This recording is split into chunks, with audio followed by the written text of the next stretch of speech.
Je suis le docteur Michel-Yves Grovin, je suis chirurgien orthopédiste et je m'intéresse depuis longtemps à la prévention des invalidités des malades de la lèpre. J'ai travaillé longtemps en Afrique, c'est là où j'ai acquis ma compétence.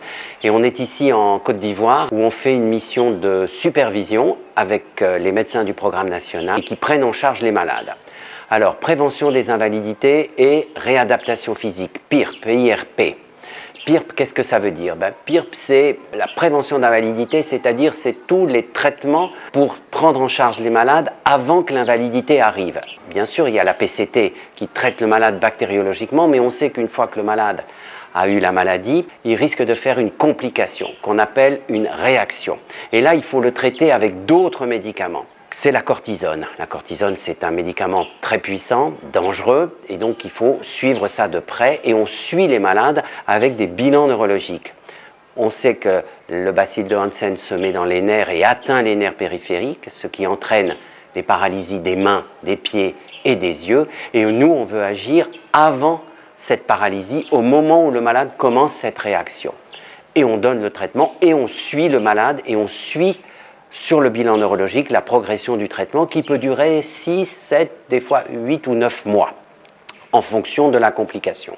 Le but de tout ça, c'est donc de faire de la prévention d'invalidité, c'est-à-dire de récupérer le malade avant qu'il soit invalide. Ça, c'est la PI, prévention d'invalidité. Maintenant, quand l'invalidité est installée, il faut éviter qu'elle s'aggrave. On fait alors de la réadaptation physique. La réadaptation physique, c'est quoi? On organise des séances d'auto-soins, on explique au malade comment se soigner, on soigne des plaies, on va fournir des chaussures, on va fournir une prothèse s'il est amputé. Tout ça, c'est pour remettre le malade debout dans la société malgré l'invalidité. Mais l'objectif principal de la mission ici, c'est de vérifier que l'on fait de la bonne prévention d'invalidité et que les malades sont remis dans le circuit social sans aucune invalidité.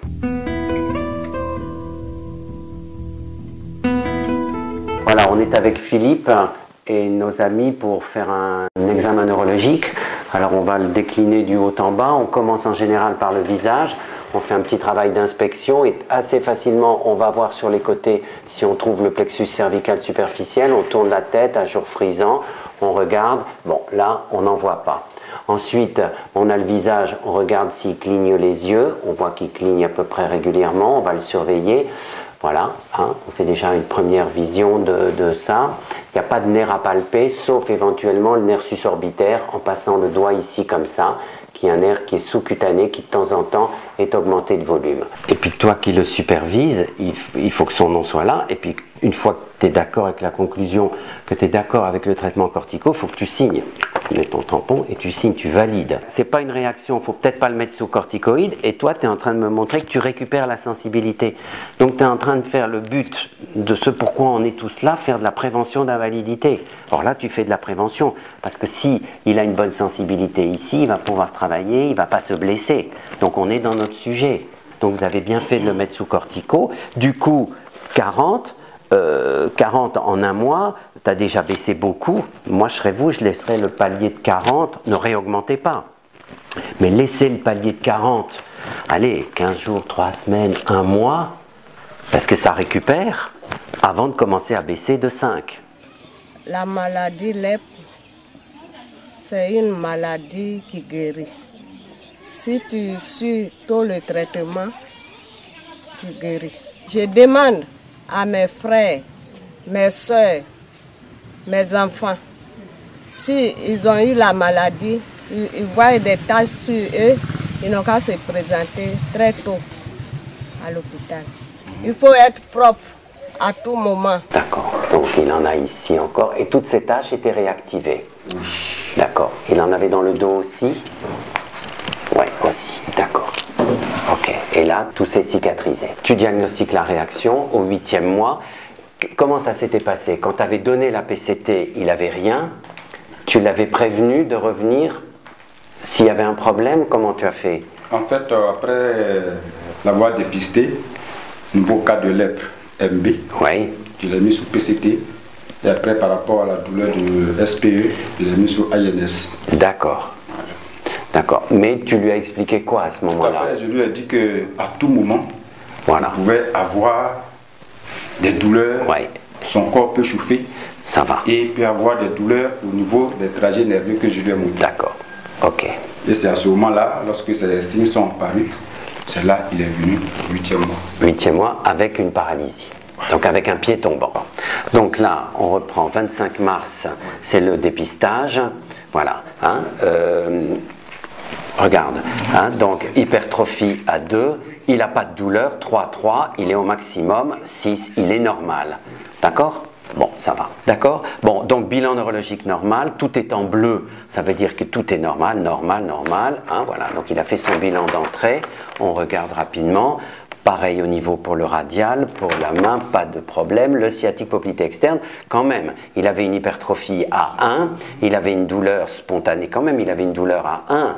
Hein, il avait une douleur à 2 sur 6. Donc tu vois, 1, tu l'as... Ouais, remarque, si 1, c'est la douleur insomniante. Hein, non, mais c'est bien, tu l'as bien coté. Bon, il était paralysé, il n'y a pas de problème. Le tibial postérieur était quand même à 1 aussi, et avec une douleur à 3 sur 6. Bon, voilà. Par contre, sur bilan neurologique, alors attends, là, ça veut dire que c'est bon, oui. Oui. Mais là, il avait une insensibilité. Ah, il avait une insensibilité à droite. On lit ta conclusion. Hein, la première conclusion, toujours, elle est importante. Névrite récente sévère de type 1. Tu aurais pu dire réaction. Hein, non, ben voilà, pas de problème. Itrace sénaire, SPE et tibial avec stépage, parfait. Traitement ambulatoire, cortico 40, entretenir les motricités, chaussures adaptées. Donc là, sa conclusion, elle est parfaite. Là, la peau est tissée toujours un peu plus sensible ici. Donc, tu vois, oui, même là. Et là, j'appuie 50 grammes. Hein. Et alors après, quand on appuie très fort, tu vois, regarde même ça.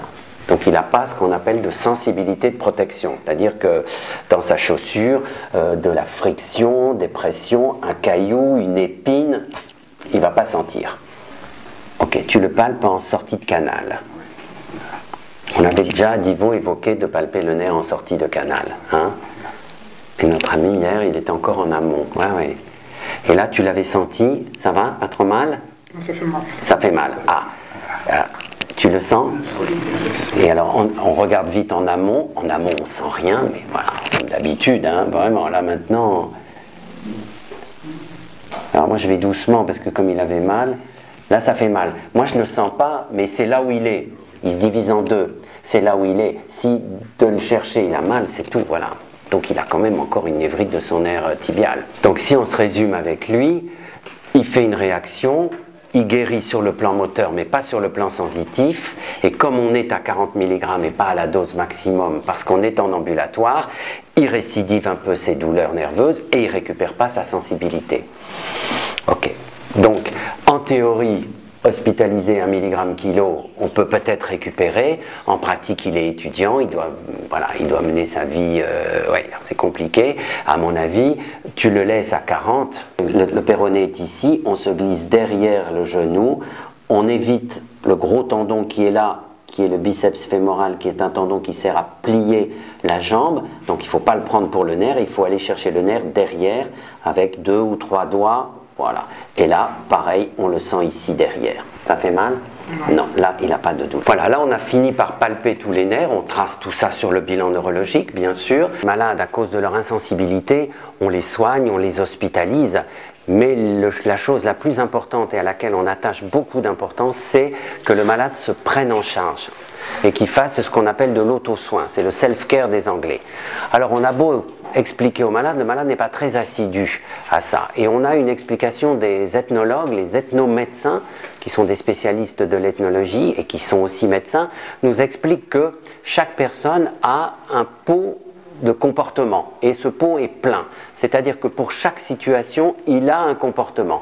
Il est malade, il va aller voir son grand frère, il va aller voir le tradipraticien, ou il va demander à son papa ou à son cousin, il ne va pas forcément consulter. Et puis quand il a une plaie, il sait ce qu'il va faire, il va aller mettre un peu d'herbe, un peu de produits cicatrisants. Il a un comportement. Or nous, nos malades de la lèpre, il faut qu'on change leur comportement pour qu'ils se prennent en charge. C'est-à-dire qu'ils fassent l'auto-soin, c'est-à-dire qu'ils fassent des soins eux-mêmes à la maison. Or, on a beau leur expliquer, comme disent les ethnologues, le pot est plein. Donc à chaque fois qu'on dit il faut laver ton pied, il faut faire ci, il faut faire ça, il ne faut pas marcher, lui, il a ses comportements. Donc l'idée, c'est qu'il faut qu'on change le comportement du malade. Et le meilleur acteur pour changer le comportement du malade, ce n'est pas nous les soignants qui n'avons pas eu la maladie, mais c'est les autres malades. C'est-à-dire qu'au sein de la communauté villageoise, au sein d'une, on appelle ça la réadaptation à base communautaire, c'est-à-dire que c'est la communauté qui prend en charge et c'est le malade qui a eu un ennui et qui est guéri, qui va convaincre les autres malades de se soigner. Je suis un malade de la lèpre. Dès le premier soin, bon, je me sentais mieux, mais après, j'ai senti des douleurs au niveau de mon corps. Et les taches ont commencé à rougir. Retourné voir le médecin, il m'a mis encore sous traitement.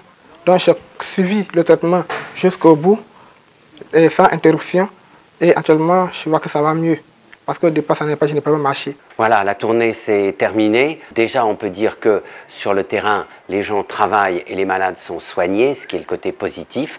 On a pointé bien sûr plein de petites choses et on a fait des corrections, mais c'était le but de la tournée. Et puis on a aussi aidé les médecins superviseurs pour les futures supervisions. Donc, mission très, très positive.